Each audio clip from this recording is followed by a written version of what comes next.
Hi everybody and welcome back, and today we will be discussing about how to macro Rengoku anime Vanguards. So this is going to be a really detailed and easy method, so a lot of people are uploading, but this one is going to be really simple.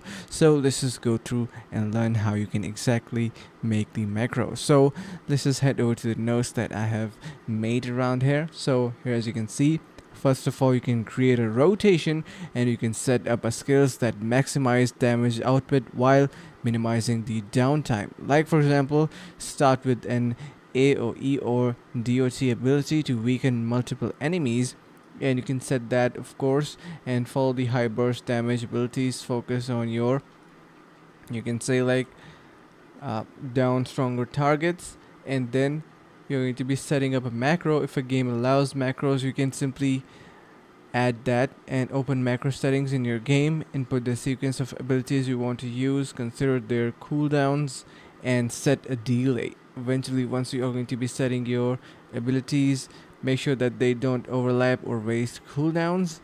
Then you're going to be testing the macros to ensure it works in combat scenarios and adjust the timing if necessary. So make sure you do that. It is going to be providing you the auto farming, and you can do automations easily and get the win. So if you have any questions, let us know in the comments below. I will try to get back to you as soon as possible, trying to fix up the issue. So yeah, I hope this is going to be helping you guys out. If it does, consider subscribing to our channel. Stay tuned for more and see you guys in the next video.